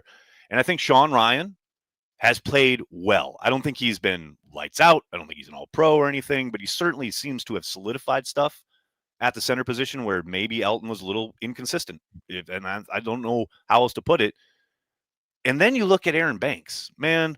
We talked a lot of stuff about Aaron Banks early in this year for good reason. He was very disappointing out of the gate, but he has played well over the course of the last 2 games in particular. And again, I'm not saying put him on your all-pro ballot, but I am saying those 3, that interior has been so much improved over the course of the last 2 games in particular, and maybe like really 3 games. Banks has played very well. Yeah, and they've gotten tested too. It's not like they're going up against cupcake units. I mean, Hargrave and Jonathan Allen and all of the A-gap blitzes that Flores is going to throw at you. McNeil's a real cat on Detroit. He is. And their inside linebackers are as good of a duo as you're going to find, even though they get a lot of milk calls while they're in a 3rd and 3 in pass coverage with Anzalone and Jack Campbell. Like, they're really, really good and both really good downhill guys. So I wonder how much of the Ryan deal, Nags, because I think again, I don't know that it's like I'm not writing him in for the Hall of Fame, but he has been very consistent. It hasn't been consistently dominating. It hasn't been the greatest play. Agreed. But I wonder how much of the consistency is, let's get some consistency around him, because we're not going to ask him to do as much as Elton was being asked to do. And maybe we were trying I do think you're right. To do too much. A little too much up there. And it's not why he got hurt, but it might have been one of the reasons why they were so wildly sporadic on how they're trading things off, handing things off. Feels like they've simplified those jobs up front, which and it's fun. And even with that, there are still some rough moments. Like there's a play in that Detroit game where, I mean, very simple stunt from the Detroit front, and Jordan's got pressure immediately in the A gap because the guy's coming around, and Ryan has flowed to his right and totally missed the fact that this guy's coming around into his gap, and Jordan has to, essentially escape out the right side and incomplete up the right sideline to Watson, etc. But for the most part, the consistency has been there along the interior in a way it just hadn't been. And it stinks that Jordan Morgan's going to essentially be kind of relegated, I suspect, for the rest of the year, unless there is some kind of injury. Yeah. But man, just guard was not his thing, man. And the way he would lose quickly. That was the other thing with Belton on Thursday, where he, again, it wasn't lights out. It wasn't perfect, never is. But when he did take an L or did kind of give something away in pass pro, it wasn't immediate. He at least had some kind of like resistance to the rush that allowed Jordan to kind of move the pocket, manipulate the pocket, utilize his legs, whatever. Whereas with Jordan Morgan at guard in particular, some of those were just instant. Like he would lose with a lot quickly. At some point. There's that play, that 4th down play against the Panthers is a perfect example where, man, give the quarterback a chance. And it just wasn't happening at guard for Morgan. Yeah, sometimes he's got to lose with a little bit of grace. Just be able to find a way, do something, little way to be able to hold and disguise in a little bit. I also loved and would have loved to know what was going through my man Anthony Belton's head on that false start, because like you can see he got saved, and right? You can just see my man leaning, and this is one of those deals that you kind of you really realize when you've been in junk in the trunk, man. And he is just sitting back like, please snap it. Please snap it. So true. Man, like, he's falling. He's doing everything he can to work against gravity. Which you might, Good. that's tough. I mean, if It's we don't so know good. carrying around that much weight, it's hard. You know, It's tough, man. It's tough. Yeah. As you know, as a muscular operator yourself, you know, Correct. You know how that is. You know what that's like. Absolutely, it's tough sometimes. All right, man. we got lots of chats to get to. I feel bad, like we keep talking about we're going to get to them, and I haven't gotten to them. That's on me. I'm not doing my 111. I'm gonna rectify that right now. We're gonna do that. We're gonna talk with Braden here, who says, "Let's talk about how the offense is taking more snaps under center and going more high tempo. We're getting in good rhythm." I agree, especially over the course of the last 2 games. The tempo has been noticeable, and of course, it's not something you can do down in, down out for an entire game. But when they have utilized it, I think it's been effective. And yeah, man, the under center stuff. Look, it's never as simple as just do this and everything will be great, right? But it is something we've talked about quite a bit. And to see that play to Musgrave, where he's booting to his right and hits Musgrave for a 20-yard gain, Billy, how long I've been begging for this? Like, get under center, do that play action, boot off the backside, and then you've got levels. Take your shot, whatever option you think is best. Been begging for, because that's how Stafford has been like running the league for the last month until he gets to Carolina. But that's like McVay has just leaned into that. I've been begging Matt to do it, and finally, and also shout out Musgrave, great catch. This is exactly what we're talking about. Like, you can't utilize him like you utilize Tucker Kraft. We all know this. They know this. Like, he can still be a weapon. He can still be a matchup problem for teams if he's used vertically downfield in the passing game. Yeah, you can find 2 or 3 of those routes a game easily to find him. Absolutely. To football for. Yep, and it's an exceptional throw. Such a good throw. Lord. One that you look at it from the end zone copy and you're like, yep. My God. Are you sure? Like, that's really what we're going to go with? Okay, baby. I'm glad you're doing it, not me, because it's a ridiculous one. But you find different pockets to be able to go with it. And it doesn't mean, to Braden's point, like, I saw a 3rd and short where the Packers lined up in a 6-yard deep formation with Jacobs, handed it right to him, and he's powering right into the A gap. Oh, he got a little head of steam there. Was that and I also saw him do the exact same thing in a shotgun run, right? Like, so I think the ability to be varied is probably the most important thing, right? Like, and now never just one thing. Yes. You got to put a ton of it on film. And a lot of Packers fans' favorites, Mike Florio, was having a back and forth on like the aggression and going forward on 4th down. I think it's very much in the short yardage under center to shotgun. You start doing one thing exclusively, well, you've screwed yourself. Like, you have to be malleable. You have to, in certain spots, not go for it on 4th and 2, and it just be your entire MO in every single opportunity. We're only going to go for it. We're not going to let any time and circumstance come into play. And same deal, I think, with short yardage stuff. And the tempo is really imperative. The tempo's been great. When they've utilized it too. Once you start rolling a little bit, manufacture some of that rhythm. And I thought you and I called back to it after the Panthers game or the Eagles game, where in 2023, LaFleur got a little bit chippy at the media. Like, listen, we can't run 2-minute all game. We can't do it all game. Well, we're not asking you to run it all game. Series, right? Like, you can do it for a couple of plays. And I think that's what they've started to go to, which has been noticeable. Well, and it's great to keep the defense in the personnel that whatever they have on the field that you've just been successful against, keep it going, man. Don't let them sub. Like, keep utilizing that. Like, that has been effective without question. Mike Witt, otherwise known as Eeyore number 2 here on the chat. Howdy, guys. Growing up, I was raised to hate anything out of Chicago. That being said, I am happy that both teams are good at the same time. I love it. I think that's a pretty prevalent sentiment this week. So if you, yeah, I get it, but like, then why is he happy that the Bears outside of one Armen Saryan, of course? Why would I ever be happy that I listen? Maybe it's just me. I can enjoy the Packers winning just as much as if the Bears are bad, as if they're good. That's just me. No. It's so much sweeter if they're good. Come on. Armen is fine if it is like Georgia lining up against the Citadel. Right, exactly. Like, I get that. You want to beat them, they suck. I get it. I understand that. But man, it is so much sweeter when they're good and the Packers win. I do like crushing. So yeah, I do like when Bears fans get their hopes up and then we crush them, rather than if they're just like crushing them without hopes. I get that part.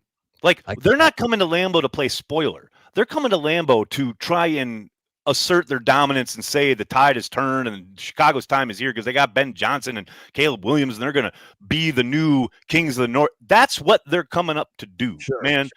You know, it's like that scene in Lord of the Rings when Aragorn says, you know, he does not come for his crops and village. He comes to like destroy his people. Like they're coming up here to destroy our people. And that's why it's going to be so sweet when the Packers win. Let's go. That's the point. That's what's so great about it. I don't like when I send the NFL memes account just consistently dunking on the Bears to my friend Travis, who is as diehard of a Bears fan as there is, but he'll then always just like hate everything about the Bears, right? Very publicly. He'll be I know that kind. I know that kind of fan. It's just the worst. So like when I send him dunking meme and he goes, yeah. Like, well, that's no fun. That's not fun. I'm trying to get a rise out of you, and you're just agreeing with me. And then I want to be able to send you 4 more that I have bookmarked because Armen's rubbing off on me a little bit. Like, I want to be able to continue to dunk on folks, but if they just sit there in the paint outside of the restricted area, Armen, and allow you to throw it off the glass, I get it. Yeah, it's not nearly as fun. You got nowhere near as fun. All right, well, let's go get this dub. And then let's get another one in 2 weeks. I'm talking about. Yeah. That's what you see. And as you get another one in a couple weeks. Real quick, Mike Witt also follows up with, my favorite part of Nagler's rants is Banky's reaction whenever he goes, LOL. Like Nag's epic rant, anti-Joe Barry rant when Packers played Tampa a couple of years ago. See, the Joe Barry rant, that was 3 years of stuff pent up. That just you had that one out for a while. Like, it's it's not always just of the moment. Sometimes it's like, if I see the same BS year after year, week after week, at some point you just got to pop. You got to let it out, and that's what happened with the Joe Barry one. Like, and the best is I get to consume a lot of these on the shorts variety. Right, right, yeah. Phenomenal editing work, and all of a sudden, right after you finish, disheveled and fixing your hat and your microphone, Corey just leans in and goes, "All right, 2nd and 4." 34-yard line, so incomplete. True. Like, it's one of my favorite. Oh, he gets way closer to the computer than he probably has to. He's like, I just got to take away some of the attention here. All right. See, Banky does his rants on Wednesdays on transplants. I do my rants in the game. That's how this works. That's why you guys are a beautiful. That's why the duo has lasted as long as it has. Yes. We can't. Everybody can't have their day be every day. Yeah, exactly. Sometimes you rise and fall. You pick and you choose. All right. We're going to pick and choose on the flip side here after we hear from a bunch of different things regarding iHeart and music and stuff that really I'm very interested in. I know that for me, that's how I roll. That's how I am. Although I got to say, you guys got to up your mid-break game. I was on with Drew and KB a couple weeks ago, and I tell you, the stuff they're playing during the break, it's amazing. It's incredible. Like, I am so impressed. That's good stuff. I bet there's some very, very interesting things. It's hilarious. I've heard they're open. It's good stuff. Yeah. Good stuff. We'll be giving you all sorts of goodness around this Bears matchup, around everything green and gold here on the flip side on Carry the G Radio.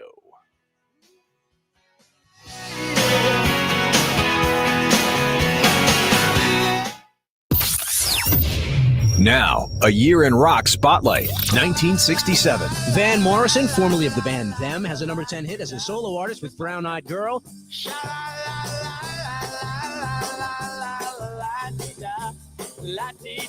In July, LA band The Grassroots scored their first top 10 hit with Let's Live for Today. And UK supergroup Cream, featuring guitarist Eric Clapton, toured the US for the first time. In the sunshine of your love.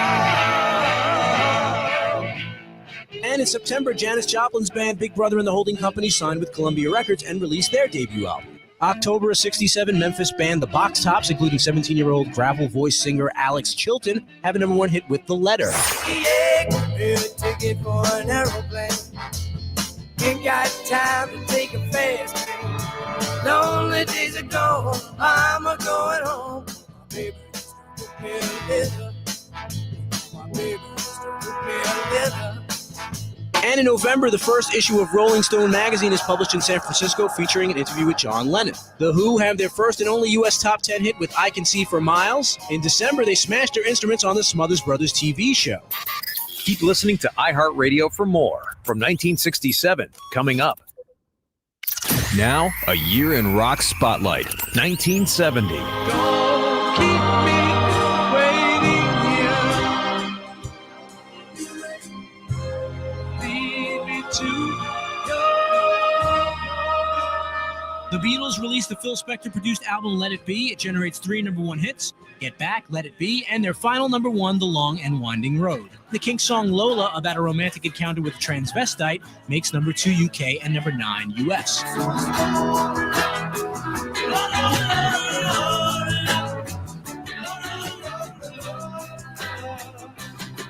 In July, the Stooges released their second album on Elektra Records, Fun House. And British band Mungo Jerry are number 1 in the UK, number 3 in the US with the single In the Summertime. have a drink, have a drive. Go out and see what you can find. In August, Eric Clapton releases his first solo album and scores a top 20 hit with his cover of J.J. Cale's After Midnight. Neil Diamond scores his first number 1 with Cracklin' Rosie. September of 1970, Neil Young has a top 10 album with After the Gold Rush. War, an anti-war protest song by Edwin Starr, tops the charts. What is it good for? You tell me. Say it.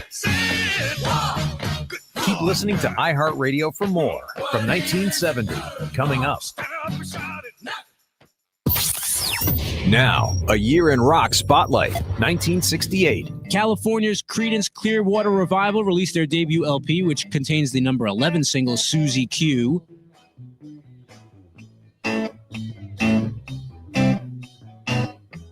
And in August, American band Tommy James and the Shondells have a number 1 hit in the UK with Moni Moni. It goes to number 8 in the US. And the Doors have their first number 1 album and their second and last number 1 single with Hello, I Love You. When she moves, my brain screams out this song. In November of 68, Van Morrison releases his second solo album, Astral Weeks, and Joe Cocker has a UK number 1 with his cover of the Beatles with A Little Help from My Friends. Don't you know I'm gonna make it with my friends?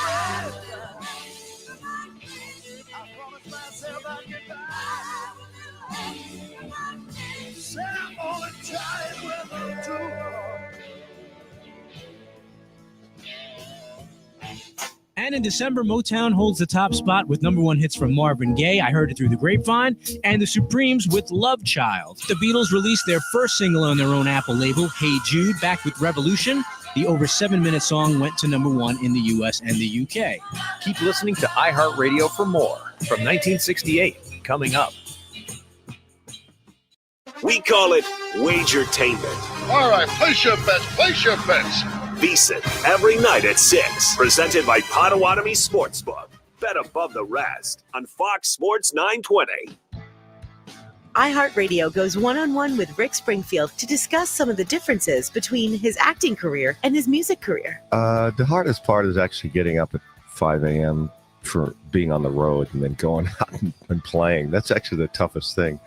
The traveling has always been the hardest thing. I mean, I can get up at 5 o'clock in the morning for an acting gig because, it's not high exertion. You're basically being driven somewhere and you just got to work on the part. But this shows what I do it for because of the connection. That's my connection to people. Keep listening to iHeartRadio for more from Rick Springfield and all of your favorite artists.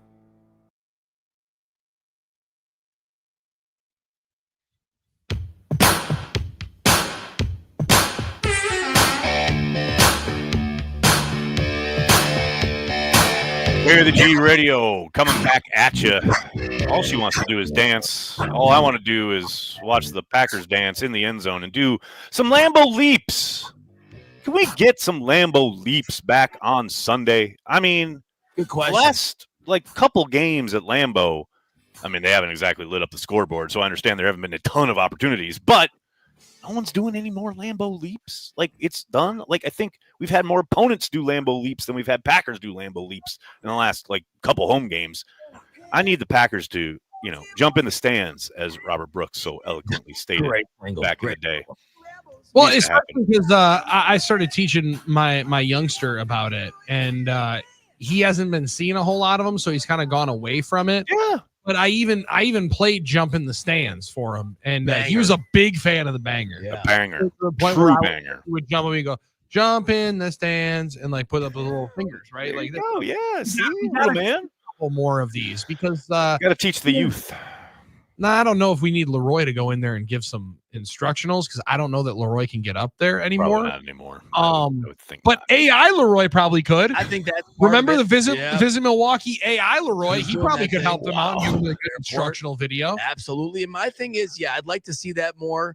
Is there a reason guys don't want to do it anymore? I don't know. I just don't think they think about it. I think they're, like I said, I kind of talked about it on my daily yesterday. It's like, I think, it's you're fighting your ass off to get in there, and then you do, and you spike it, and you're with your teammates, and you just don't think about it. Not what you're thinking about. Are they worried about like the injury aspect? I don't think they're thinking about it. I think No, they're not. Top of mind. No, I think both of you guys are all wet on this. I think what the problem is they're thinking about the celebration that they have worked Thought about all week. thought Yes. about all Yes, week of to course. be able to do Makes sense, that is yeah. going to get them on the highlight package on Right. Sunday Night Football, Right. and then potentially be celebration of the week. Like that's what they're trying to go for. They're trying to go for the bigger troll celebration. Do that after you Lambeau leap. That's Yeah, all. and I'm with you. That's and all I'm that's where let's get the leap in, then do our 10-minute tea party, right? Like Aaron Jones would always do the 915, Right, But you then right. started doing the Lambeau leap. Then I'll hit the Then- 915 in the stands. You can do Pretty it. easy. Because guys have done it. I mean, Desmond Yes. decides to pose and sprints it to the stands. Even Andre Rison Absolutely. did the dirty bird, then realized he had to go in the stands. Right. I don't know. There have been times in phases of time when I thought it was starting to phase out. then it Agreed. brought back. Yes. You know what I mean, Aaron? Yep. So I Yep. do have confidence that we'll do. Maybe it's because of the White Sox. Maybe if we don't have messed up sock colors again, please. Can we just Wow. wear our regular That's a socks? deep pull right there. That's White going Sox deep. on the road for? Why? I didn't like the Because White you wear Sox. white jerseys. The Packers wear green socks with those jerseys always. I don't know why we're wearing white socks. I don't understand that. Don't like the White Sox. Sorry, buddy. Those are the bad. So I was Deep cut. wondering, cut right Mags, when they they put out a graphic of like the players in uniform, and it said our look for Sunday, Right. and it was white jerseys. Yeah. And I was like, I didn't really know we had to put these out. Like they wear white jerseys on the On road. the road. I Right. like the fact that we have some creativity that we go to that. I didn't realize that there was a uniform police, and it was Armen Saryan to say, Armen Saryan "Oh, is on the bunch of us case." are wearing different colored socks." Look, I get wearing the throwback every now and then. I get understanding, color rush for the one time, but the Packers have always had the traditional uniforms. That's what The hell does it matter? It's sort of our charm. Still that win we the game. I don't really care what you're wearing. I really market don't. tradition and charm. No, you I don't. You think don't sell socks. Socks They are don't. part of They the don't sell uniform. the socks in the pro shop. I've been in there. I don't see them wearing the green. These are the green traveling road socks.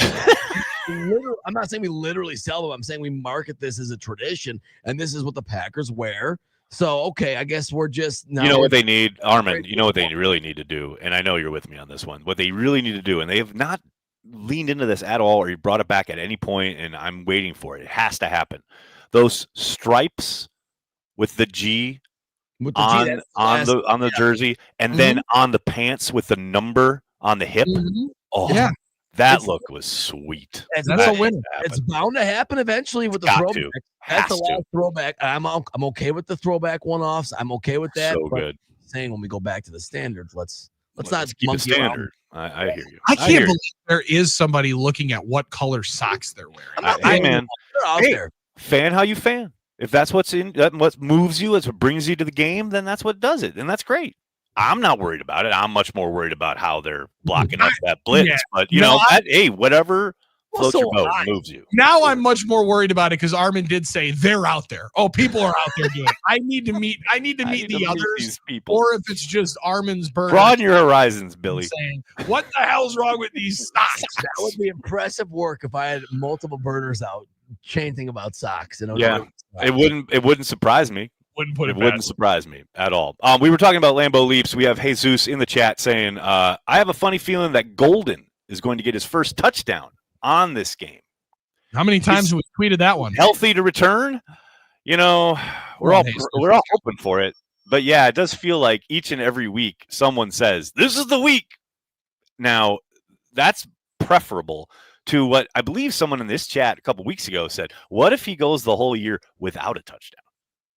Which, I mean, you can't say, oh, that's impossible. Whatever. I mean, there's a possibility. There's a chance. There's a chance. I hope it's this.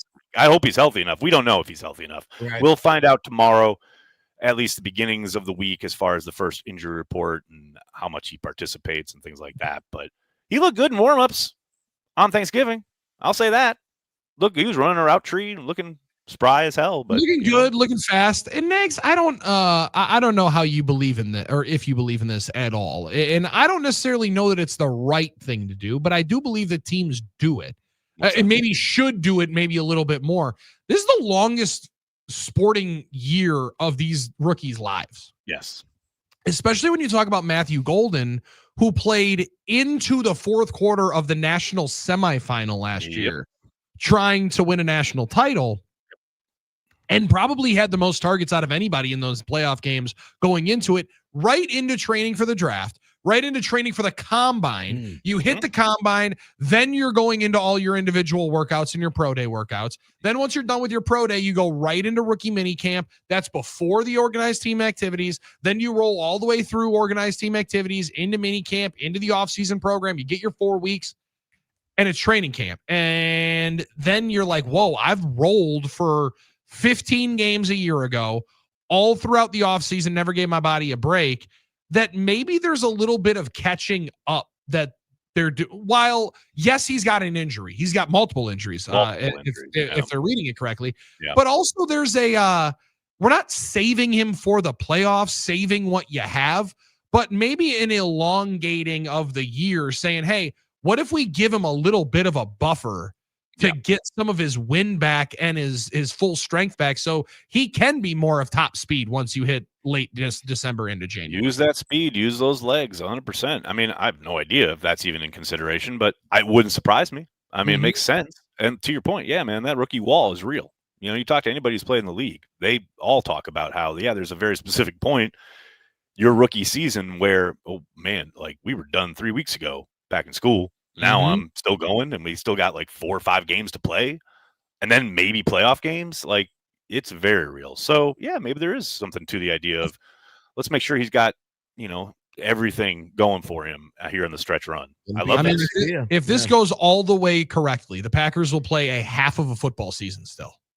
Crazy. And 8 to 9 games remaining. That's so like crazy, that's one to be able to say like, hey, I know you want him on the field as soon as possible.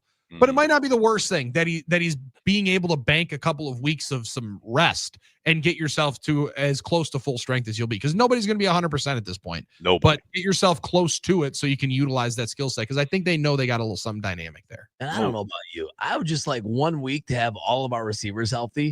It's so tantalizing to think about all the weapons. Yeah, but then you know what's going to happen. Yeah, it's tantalizing, and then someone doesn't get receptions or someone doesn't or has a drop or whatever, and then everyone's bitching about everything again. Well, yeah, but I would not complain about that. I'll complain. You about wouldn't, because you are level-headed and you understand this thing, but yeah, I know what's coming. But it would be definitely sitting there. But don't you think? I mean, just yes, of course, 1,000,000,000%. Yes, you want everybody available. Yes, Watson, Dobbs, Reed, Wicks, Golden. What a top 5 that could be. And then let's do a whole drive up tempo, 5 wide. Let's go. Melton would still get 10 targets because it's Matt LaFleur, but you know what I mean. And two of those are like pop passes or end arounds. Yeah, 100%. It just find a woman that loves you like Matt LaFleur loves Bo Melton. But I digress. Well, I will say what was interesting is like that first carry that Bo had against Detroit, where he got like I think half a yard. Man, our chat was on fire. Like people were like, "Oh, this is BS." Like, why he does this all the time? Blah blah blah blah blah. Fast forward, I think it was the next quarter. Melton has an end around the opposite way on the left side, and he gets like 16 yards, first down. No one says a word, not a peep. And that's what I don't like. Keep the energy, okay? This is my point. Man, if you get all the complimented wide receivers, great, but someone's going to be upset about somebody not getting the ball or not being targeted enough and blah, blah, blah. What do you guys think of Watson only getting 2 targets? I think more. I mean, look, do I? Yeah. Do I spam him in Madden? Yeah. But it ain't Madden. Well, we dealt with this. I think they need to make sure that they get that they work in that running back Wilson. You saw how good he was when he was playing. Why didn't he get any touches? Well, we dealt with this when the Aaron Rodgers, SI cover Superman receiver group every week. It's like the Packers could score 50 points, and it was like, why didn't James Jones have more targets? Right. Why didn't Revel Martin get another look? What did Revel Martin? The sixth guy. What do you want? You know what I mean? But when you have that many weapons, it can become, tantalizing. It can become.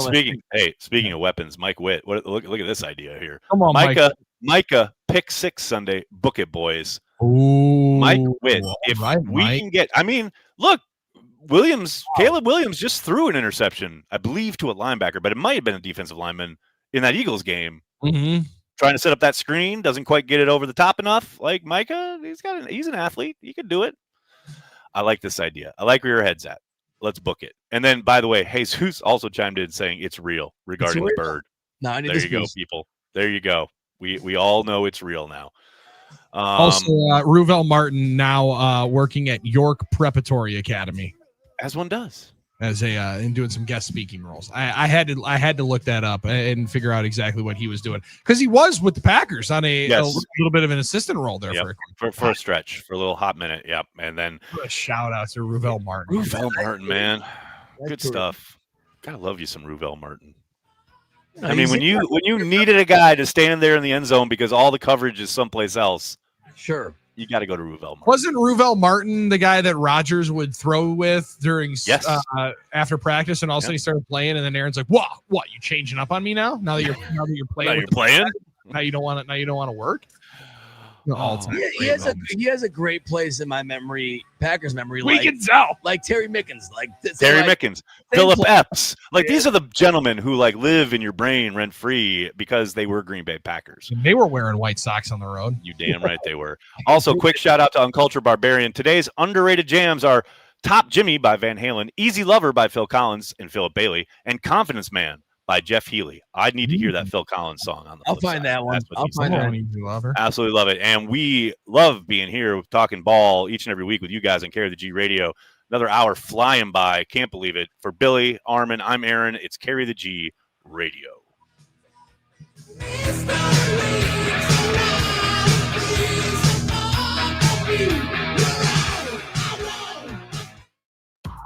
Want to watch DND? They're live on YouTube, Facebook, and X right now. There you go. There we go. Just search 97.3 The Game.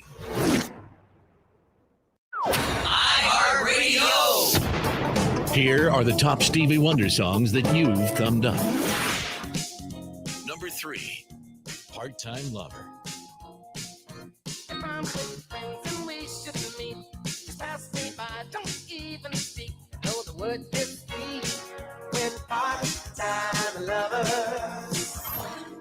Number 2, Isn't She Lovely? Isn't she lovely? Isn't she wonderful? Isn't she precious? That's not 1 minute. Oh. Number 1, Superstition. Very superstitious. Let us start to fall. 13-month-old baby broke the looking glass. Hear more from Stevie Wonder and similar artists now. Search for Stevie Wonder on iHeartRadio. All your favorite music, all your favorite stations, all free. iHeartRadio. Here are the top Elton John songs that you've thumbed up. Number 3, Tiny Dancer. All the clothes are tiny dancer.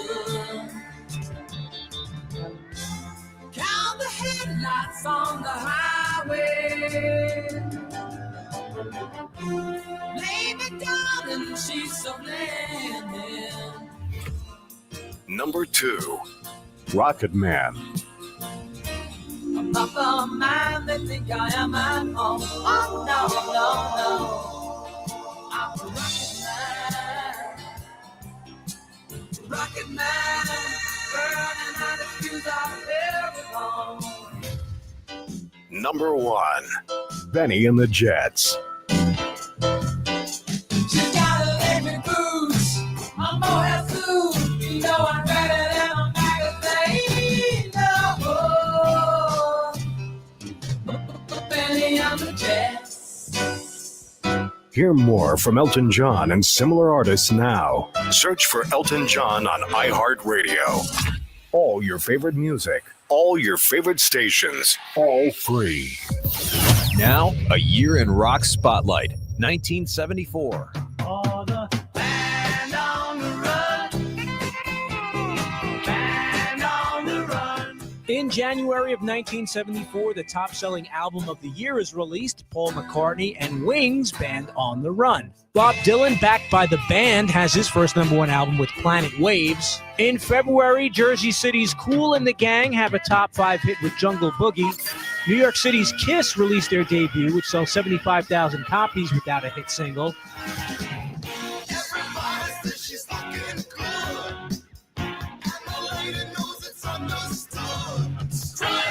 In March of 74, Canadian band Rush released their debut album, Get a New Drummer, and go on their first U.S. tour. David Essex has the first of many top 10 hits in the UK and his only U.S. hit with the single Rock On, which goes to number 5. And Steely Dan hit the top 5 with the single Ricky Don't Lose That Number and have a top 10 album too with Pretzel Logic.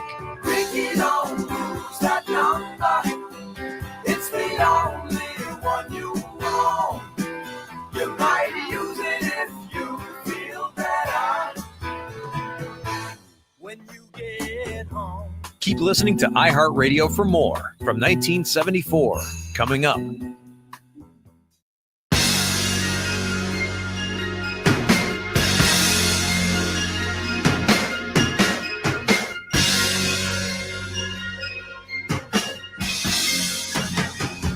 Carry the G Radio coming back at you. That's it, Armin. That's the stuff right there. Little Phil Collins banging on the drums. We had some bangers. Dancing with Philip Bailey in the video. That's some good stuff right there. Thanks to Uncultured for that shout out. And Mike Witt saying, obviously, I hope we win Sunday, guys. But win or lose, at least we are in a better place than the Vikings are. And I did want to just reference that quickly because we didn't have a Carry the G Radio last week, so we didn't really get to talk about the Vikings game. Right. And it's kind of hilarious watching the Vikings completely implode and essentially their season is over. And I got to admit, as a Packers fan, it's hilarious. And I hope they extend their general manager. I know you've talked often, Billy, about wanting to get, KOC out of the division. Keep Kwesi around. Keep this team as is. I think they're doing a bang-up job. Love to see it. And I love drinking these Vikings fans' tears. I know you're stunned by this development, but I listened to a decent amount of Paul Allen and Pete Bursich on set. Ooh, baby. After the Max Brosmer interception, and I'm kind of disappointed that I missed that. Right. Because that would have been it's excellent. The clip's out there. So Greg good. Rosenthal put it out there yesterday. It was amazing. I heard it was so good. So I had to then listen to some of his radio show yesterday. And he started it out by part making a shot saying first time in my 20-something years of calling Minnesota Vikings football games that there wasn't one member of the Wilf family on the field pregame. And then quickly retreated. He's like, that probably wasn't the smartest thing for the announcer to say on the radio. Probably not. Probably not the best thing to be able to put out there, but it is all bad there for the Vikings, which is phenomenal. Couldn't happen to a better team. I do also appreciate like putting that tag in there that at least we're not the Vikings, because at the end of No BS today, it was at least we're not the Bucks. And I really appreciate dunking on Minnesota a lot more than we do our home team. But both work right now. Man, I love that people thought Brosmer was going to be potentially better. That's crazy. If indeed that was the thought, crazy it talk. shows just how bad they feel about JJ McCarthy. It ain't good. I'll tell you that.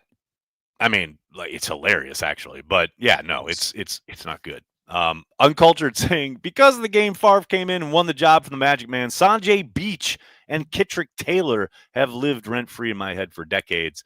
Mike Witt throwing in favorite random Packer receiver, Corey Bradford. Corey Bradford is responsible for One of my most fun moments ever of fandom that then turned into, despair, because that's what Packers fans do, especially in playoff games. Remember the game where Favre hits Corey Bradford up the left sideline for a huge gain against San Francisco on a third down? Yes. I went outside and jumped in a snowbank at my friend Ben's house here there in Appleton. And he didn't even score on that. no, but it was a huge play, monster play. I was so excited, and then they ended up losing the game. But Corey Bradford was the man. He started off. That kind of started him having a decent part of his career as a stretch, primary receiver.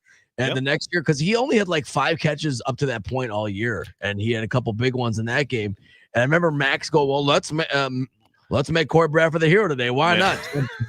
Well, and I always remember because he missed time with injury at one point, and the offense was really kind of sputtering. And Antonio Freeman in his locker, because Billy Schrader had like really come up short, and he said, they were asking, like, what do you need? The protection need to be better. Do you need more involved in the offense? And he's just point blank looks at the camera and goes, I need Corey Bradford back. That's what I need. It was like total shot at Billy Schrader. Like, that's tough. Yeah. Good times, man. Good times. Wow. Haven't thought about that in a long time. That is awesome. Good times, man. Not even taking shots at opponents, taking shots at dudes in your own locker room. Man. Especially when they're within your shot. Literally, like all the receivers used to be together, right, in the locker room. Good times, a lot of fun. It's gonna be a lot of fun this Sunday. Really, aren't we really missing Corey right now? Yeah.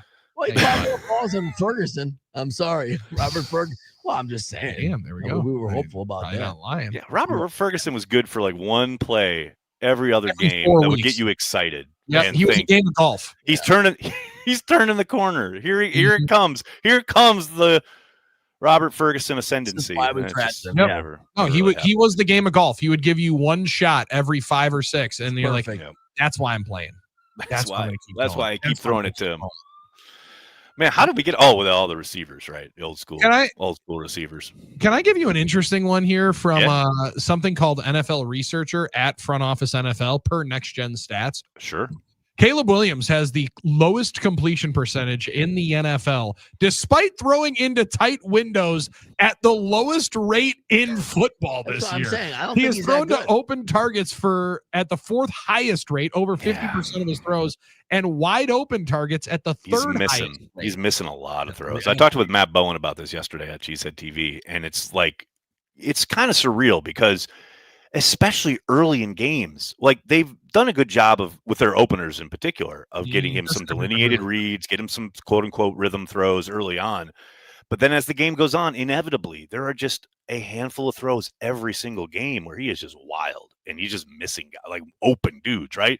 But what's nuts, and this is where if you're a Packers fan, don't get too comfortable, because there have been multiple games this year late into the 4th quarter where they are down 10 or more points, and this guy just starts making plays. And I don't like the escapability is one thing. We've seen plenty of that.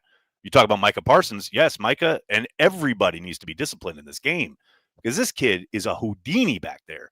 But then he's not just looking to run.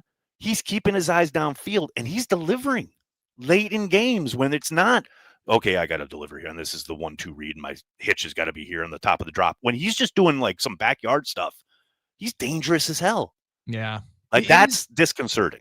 It does seem like the anomaly with him. Like he's better when he doesn't have to think. He's better Agreed. out of structure. Out of structure. That's his thing. I think the real thing is that sustainable? I think that should be the concern. If you're it's not. No, of course not. But right now it's working. Right. That's the thing. He's exciting. He can do all these things. He's physically doing great things ability-wise, but is it sustainable to not be able to play in the pocket as much? But sustainable is also subjective, right? Like sustainable, okay, for 15 years, no. But you're not asking him to do it. You're asking him to do it for a couple of winning these games. 100%. Win these games. And also, I would counter with it probably wasn't sustainable for 15 in Kansas City, right? He had to learn to be able to do it, and he's only 20-some starts in. He's phenomenal. I hate it. However, he does have some times where you're like, brother, what are you doing? What are you doing? Hopefully we have a whole lot more of those coming up on Sunday. Need a lot of that on Sunday. And look, there's going to be opportunities for the secondary here, for the Packers secondary, right? Like as much as they've run the ball and as much as they've stayed ahead of the sticks, he'll throw you a couple. Like there are going to be opportunities Gotta capitalize. Absolutely have to. Boys, once again, 2 hours has flown by. Really appreciate the invite to hang out, talk some ball, talk some Packers, talk everything NFL each and every week. We are back. We are back next week, next Tuesday, after a big Packers victory over the hated Chicago Bears. Can't wait. Very excited. Appreciate it, boys. Talk to you next week. That's Billy. It's Armen. I'm Aaron on Carry the G Radio.